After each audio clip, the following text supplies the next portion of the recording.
What's My Frame, I'm chatting with Lily Trotter, manager of casting for HBOMax, TNT, TBS, and TruTV. Lily joined the HBOMax family this past January after working at Linda Lowy Casting for almost 8 years.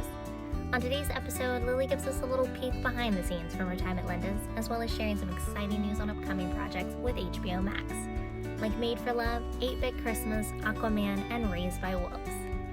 Lily is responsible for making sure the flow of all things casting goes proficiently at the office.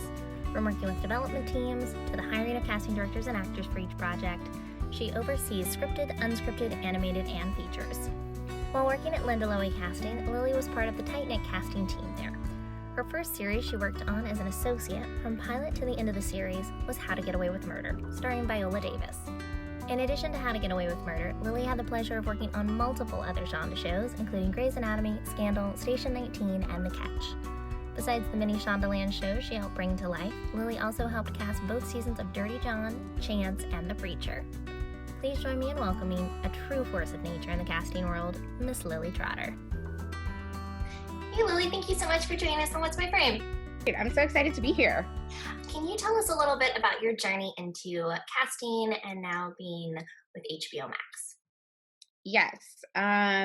So my entire family is part of the film industry, and I always knew I wanted to be a part of it, but I never really knew what department I wanted to go into, and really wanted to find my way. I actually had the pleasure of interning when one could at Linda Lowy Casting.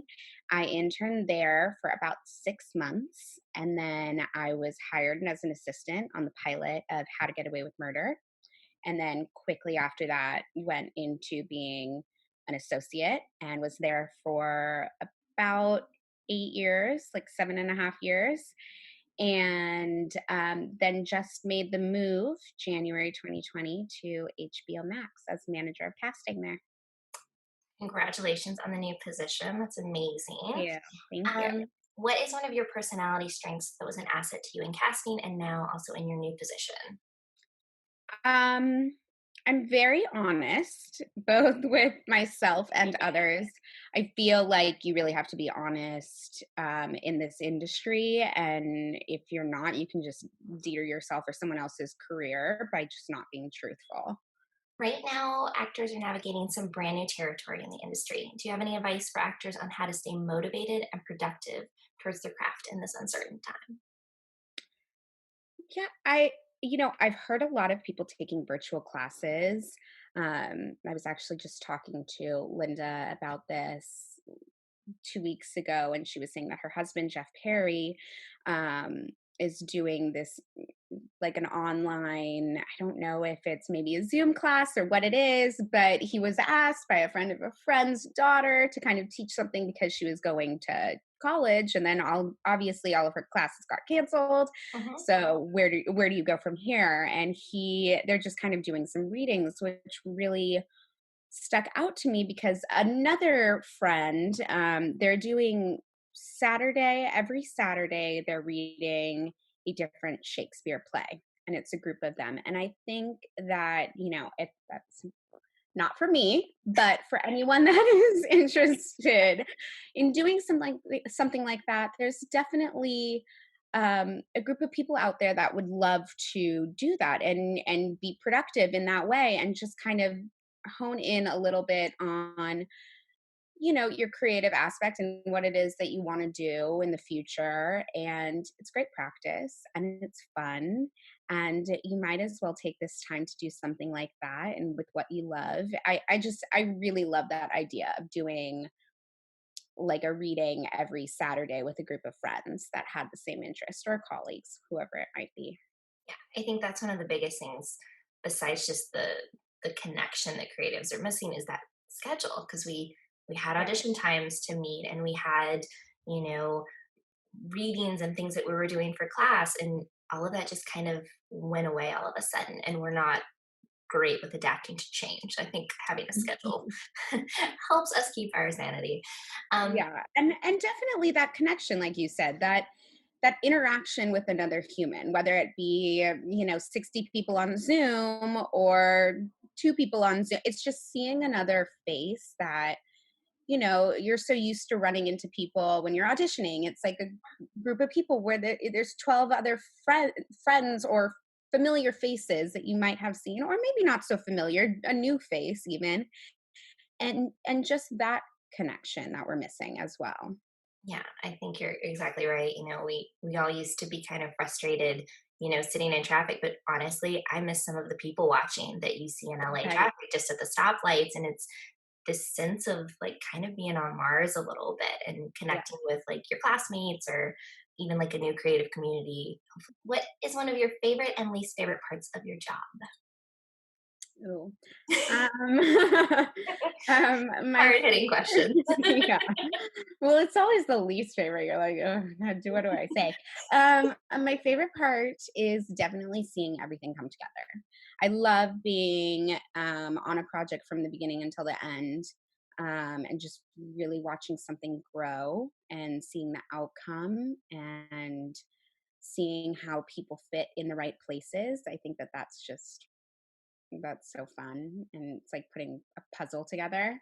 Um, my least favorite, probably when things don't work out for whatever reason, whether it be, the show not working out. If you worked on a pilot and it just not going through, and not something's wrong with the writing or whatever it might be. Um, or if something doesn't work out in terms of someone's deal, like their dates, all of a sudden they have date conflicts, and I think that's the most upsetting, which would be my least favorite. That's a valid least favorite that is so kindly put, though. So nice. I think it's really important for actors to remember that everyone in the creative field is always growing and their journey is ever changing. What's something that you want to try or accomplish in your creative future? um it's hard to say something specific because I think it's continually a changing landscape. Hmm. um but I think just allowing myself and having others allow themselves to adapt to the changes. I think we're going to see it more and more, and let's not put ourselves in a box. So I think that's something that's definitely important to me to remember. Yeah. Going off of that, I'm going to talk about casting profiles like breakdown services for a second. What are the important elements that every actor needs on their profile? And then a follow up to that are what types of materials are important for actors to have in place that makes casting's job easier? A good headshot. And I don't mean anything crazy. Simple hair and makeup. Really, I think less is more. Mhm. And do you feel like it's better to have categorized reels or clips when it's, drama clip, such and such show? Sometimes people can go a little crazy and then there's all of a sudden like 40 clips. Yeah, I That's a mean, lot to work through. it's a lot to work through. Definitely, if you have 40 clips worth of good material, then you can put those up. Honestly, my favorite type of reel is the one that I can log on to and click around. And it has, every show divided up, where whether it be, Station 19 and then Grey's Anatomy and then How to Get Away with Murder. Like if it's all just out there on the website. I mean, usually it's a website that it's sent on the link. I think if it's one entire reel, back to the less is more. Yeah. Like we can't click through 12 minutes of something. That's just crazy. And Okay. we've You're giving definitely me chest pains, 12 minutes. Please tell me I, that's not real.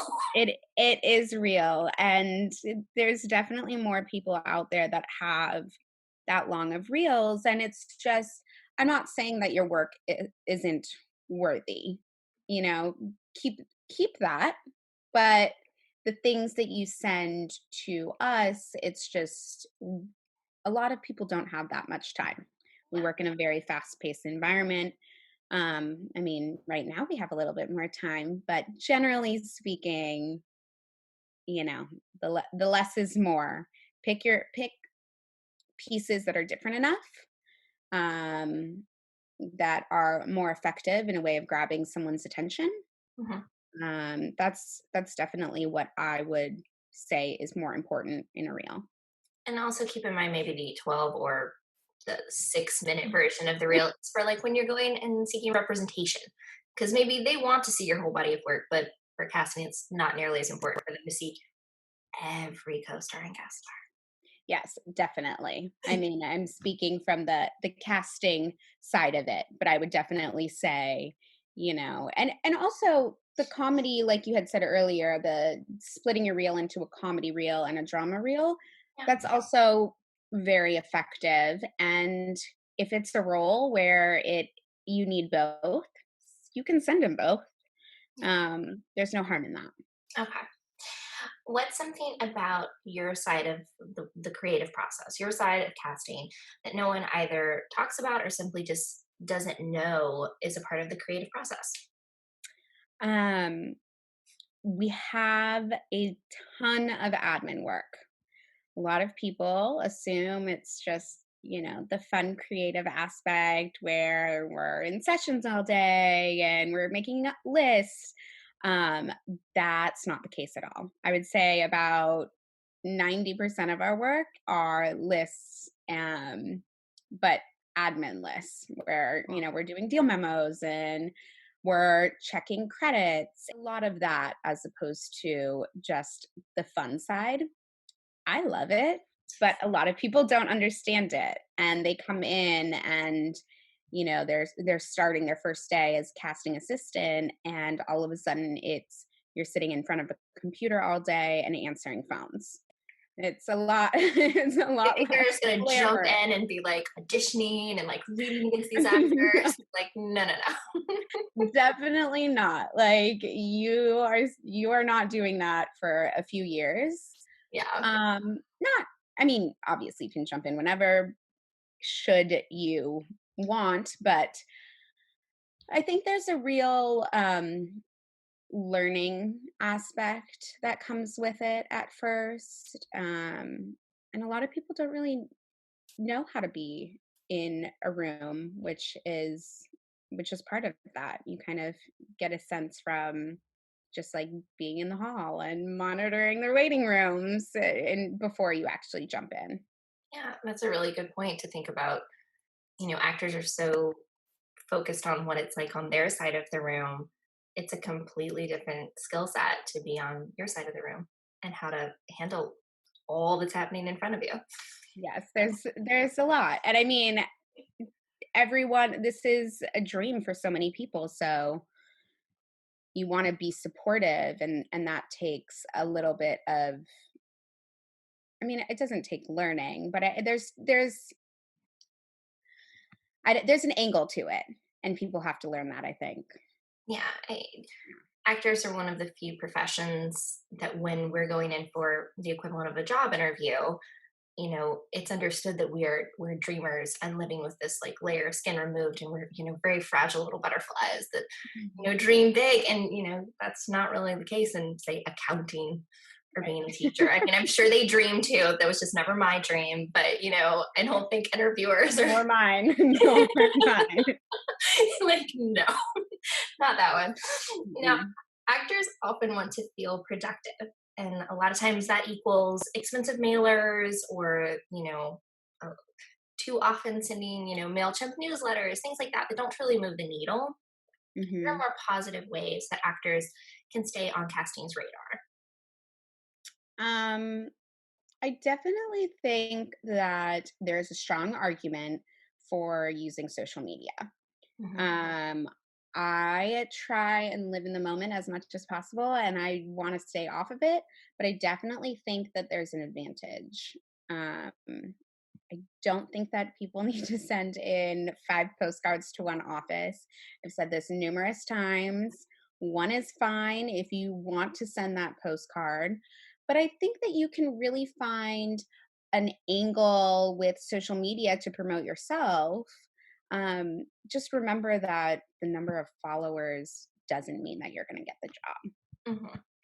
Now, just going off of that really quickly, actors often, when they are wanting to share on social media, they're getting a little too quick to share the top secret project, or perhaps they've been penned and you can't recork the champagne. And also, I mean, I've seen and heard of actors that have actually been removed from projects because they shared something that they weren't supposed to. So can you talk a little bit about the importance of actor etiquette in social media? Yes. With social media can help, but always, always, always ask what you can and can't post. Usually each show will have their own guidelines. I know at ShondaLand there was a strict social media policy. Obviously, we see our actors posting all the time, but those are per the guidelines. Mhm. We actually, I think it was, I want to say like the 13th season, 14th season, we had someone who was a day player and he posted um, part of a scene that was one of the finale part, but two-parter finale, one of the major bits of it, and he posted it on Instagram. And because Grey's Anatomy has such a large following, some fans found him, reposted it, and this scene went viral. And that was something that was one of the most uncomfortable conversations, because you definitely don't think that that would happen. You're like, how did you think that this was okay? I'm assuming this was like a couple of weeks before it was premiering, or at least like a week before. Oh, definitely, if like a month or so before. How did he even have Yeah. his hands on the footage? So he recorded it while he was shooting. Stop. Yeah. So unfortunately, Oof. that wasn't a fun experience, but it taught me that, now we have to come up with a little blurb that we send out to agents and managers, or whoever we're hiring directly, to say, here's what you can and can't do in a nice way. And if you have any questions, just ask, because we are more than happy to answer. But don't do anything like that. If you're recording something being blown up, save it for later. Yeah, When for we sure. actually see that something be blown up. Who is the appropriate person to ask for that permission of what is okay to share, what is not? Do you go through your representation? Do you ask whoever's at the front desk of the office? What's the proper etiquette for that? Most shows should have, just like I said, their guidelines laid out. Okay. It usually comes from the higher ups saying, here's what we can and can't do. But all of us would have it. And all of us, being production office, should have it, casting should have it. If there's any questions and you're on set, go ahead and ask one of the ADs, or if you're near the production office, ask one of the, PAs that's in the office. I mean, if they don't have the answer for you, they should be able to get it very quickly. Absolutely, because Yeah. those kind of things are not gray area. There are Yeah. rules and guidelines. Yes, exactly. Now, I know for casting, it is impossible to pick a favorite project or episode. Just like you said, you worked on the pilot of How to Get Away with Murder, and I feel like that's a show that we are going to be talking about in Yeah. 15, 20 years. That's just like, that's a huge one. But is there a memorable casting experience that you have, positive or humorous? Um, the floor is yours. You can take it however you want to interpret it. Uh, I think I would have to say during season 15 of Grey's Anatomy, we did an episode that dealt with emotional trauma of rape from a female perspective. It was written by a female. It was directed by a female. Our showrunner at the time was a female. There was a lot of female energy, and I think it was super apparent, not just in watching it, but being part of the crew during that time. Um, there was a scene in that episode where all of the women that were on the crew lined the hallways. And it was all of the crew members, not any background. And that was just a really special moment to watch. I wasn't in it because I was working, but the rest of my colleagues were. And I think there was only about like five women who were not lighting that hallway, that were in it, that worked on the show. And it wasn't that I felt like I missed out because I was there when we shot it. I just wasn't able to be gone for a few hours out of the day. Yes. But I think that was something that was just so beautiful to see. Something that, like I said, my entire family is in the industry. So I grew up with Grips as my uncles. And that is what I know is like all this male energy. And to see it kind of flipped while I'm growing up through the film industry is really something beautiful and special. And I think that was an episode that changed how I felt about where we are in the entertainment industry today. As soon as you brought up the subject matter, immediately I pictured that hallway and the patient's face. It was definitely, you're walking through the hallway, because I wanted to go and be a part of it as much as I could.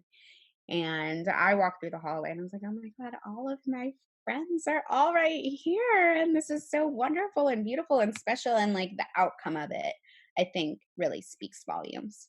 Yeah, it was breathtaking. Talking about ShondaLand, you were in that female world or strong female-led world for so many years, and so many actors get their start in the co-star, guest star world on shows like Shonda's. Do you have any advice for actors that are going in for co-stars where sometimes you have limited info to go on, as well as limited lines? Talking specifically, like, how can actors make smaller parts memorable without making a meal out of it, serving the story without making themselves a little too flashy? Yeah. I definitely think, in ShondaLand, we don't really give that much detail, or we didn't give that much detail to our co-star auditions. But I think, if you don't think you're right for the role, unless it's a crazy thing like a 30-year age difference, I still strongly suggest going in. If it's not the role, that you are hoping to get in life, know that this isn't just the audition for this role. That this opens up a window of so many other opportunities. I've seen people come in for a smaller co-star role of like paramedic, and literally a week later get called back for a series regular role. So you don't know that paramedic with one line in this one episode, if you ace it and nail it and they love you and they bring you back for the next episode, and then down the line for 2 episodes later, and then down the line on, you could have a major recurring moment, really. And so why not? I think there is a struggle in terms of really understanding like who the paramedic is talking to, because we don't give any of that information. But just keep an open mind, and if there's any questions, once again, don't hesitate to ask. Like, we have people come in and they're like, I'm a paramedic, who am I talking to? Is it a kid? Is it an adult? Is it elderly? Like, there's a whole series of questions that come from that sometimes, and if it helps you, might as well ask. Yeah. And if you're going to ask those questions in the room before you go, be prepared to like work on those on the fly and take those notes into your work. 100%. Letting them fly right back out the door and doing it the way you prepared it. Yes. I can only imagine how frustrating that would be if you like pronounce something for them, and then it just we definitely conversation. Yeah, we've definitely had people where we've said they've come in, they've read, and then all of a sudden the questions come after they've read once, and you answer the questions, and then it's done the exact same way. And I'm like, did you maybe take a moment and like really process that information before it comes back out? When you were in the room, would Mhm. you prefer an actor make a strong choice and then ask the question after going at it once, or ask the question at the top and then truly take those notes into account? It depends. I mean, I don't really mind either way. Mhm. I think it's up to every casting director, and you kind of get a sense of, who you're going to be in the room with. Um, but I didn't mind either way. If you want to make a strong choice and it be totally wrong, and you can go in the other direction real quick, Yeah, fine with me. yeah. And we're already kind of talking a little bit about this. But what are some other common and easily avoidable mistakes that you see actors make in the room? Miming. I think that when Mm. people mime, or, if like they're picking up a phone and they use their hand as the phone, just don't do that. If you have a phone, that's probably better. Mhm. But the whole miming and props, I think it's really odd when all of a sudden you're watching a tape, and someone's hand just comes up into their face, because your frame's super tight the majority of the time. Yeah. So when you see just like this floating hand, it's kind of funny. Oh my gosh. People still do the phone with the Yes. pinky and the thumb when Yeah. pretty much everyone universally has a smartphone on their person. Yes. And Okay. I'm like, just use that phone. But Just, ensure it's off. Just be sure it's off. even if it's on and rings in the middle of it and you're using it, you know, at least that's better. I would take that. That really speaks volumes. Often actors are so focused on their own audition, and just so in their own head, they don't stop to think about the stress and deadlines that casting themselves is also facing. For actors that don't know, can you talk a little bit about the casting process and after they leave the room, the powers that be and the different layers of approval and the process that goes from audition to callback and then callback to test, things like that? Yeah. Um so we get a script, and usually from the time we get a script to the day that shooting begins, it's about 7 days. Sometimes it's less, depending on where the writers are in terms of their process. But with those 7 days, we break down the script and release that breakdown of what characters are in it, the guest stars and co-stars. Um, from there, we go through that. So that's usually about a 2 to 3 day process of releasing the breakdown, going through and beginning to call people in and setting up our schedule. Bring people in. Obviously, if it's a role with a lot of um, cast members, sometimes we'll have like 15, and we would have to bring in all of our guest stars as soon as possible, because that would be the role that would likely have the most days on a spread. Or we talk to our line producer and figure out who is coming in first. And then we spend about, if it's a heavy episode, we'll spend about 5 days reading. So that pretty much takes up our time, and we're already into shooting.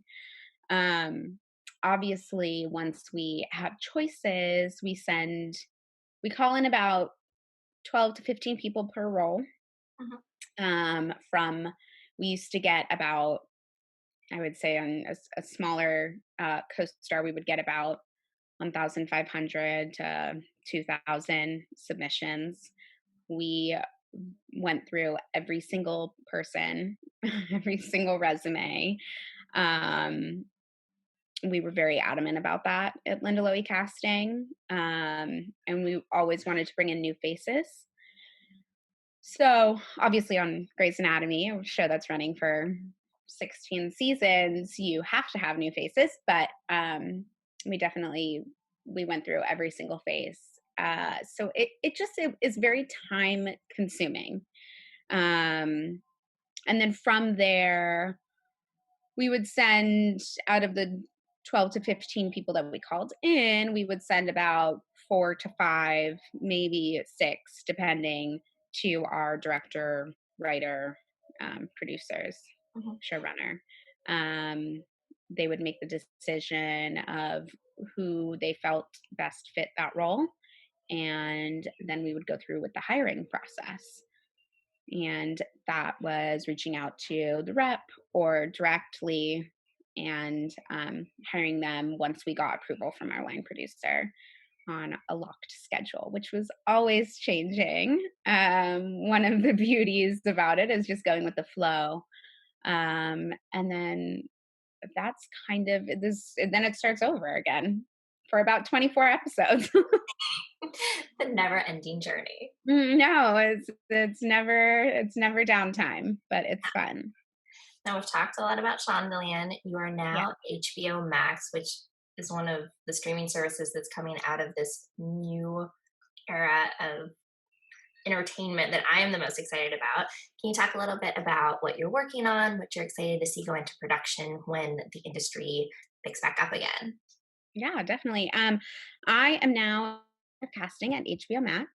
So we're basically, instead of being the liaison between the reps and our production for shows, like I was in casting office, here I am kind of the liaison between our development team and the casting directors.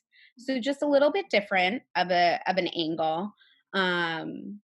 It's been such a joy so far to work with all of these other casting directors. I grew up in Linda Lowy Casting, and I still get to work with her every day, which I'm so fortunate about. But really learning from other executives, and just our team is fantastic. I work with the drama team, the comedy team, the features, animation, kids, unscripted. I mean, the list is on and on. And I've never done unscripted, so that's really fun. But it's definitely different. And we have so much in development that I'm so excited about. I am point on a lot of new projects that are coming out that I am excited about for HBO Max. One of them being Generation. It's this like youth teen angst kind of feel, but it's super fun. Lena Dunham is an EP on it, and one of the writers is writer director. It's a team of her and her father, and she was 17 at the time of doing this project. So it's super powerful. It's very in the now with the times. I also get to be part of Americana, which I'm super excited about. We haven't begun shooting that because of everything, but we were supposed to start shooting. And then there's a few unscripted that I'm super happy to see come to life. Legendary is one of them. It's basically a voguing competition show, and that'll be out on HBO Max. It's basically Pose, but competition reality. So it's pretty fun. That's amazing. And that's so cool that now on this new chapter, you get to play in every one of the spaces pretty much. That's really cool. Yeah, it's fun. All right. So can you please tell us, we ask everyone on the podcast, what is one thing that you would go back and tell your younger self?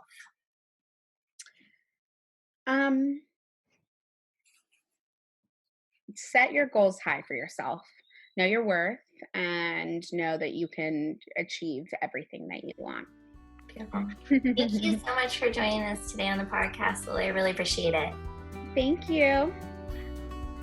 Hi everyone, thanks for listening, and to my guest today, Lily Trotter. If you're interested in checking out some of Lily's new projects, HBOMax premieres this week on May 27th. If you enjoyed the show, please rate, review, and subscribe so you won't miss an episode. And tell a friend. Our goal here at What's My Frame is to encourage, educate, and inspire a creative community. You can also check us out on Instagram at What's My Frame for weekly blogs, industry news, and giveaways. I'm Linda Bradley, and this is What's My Frame.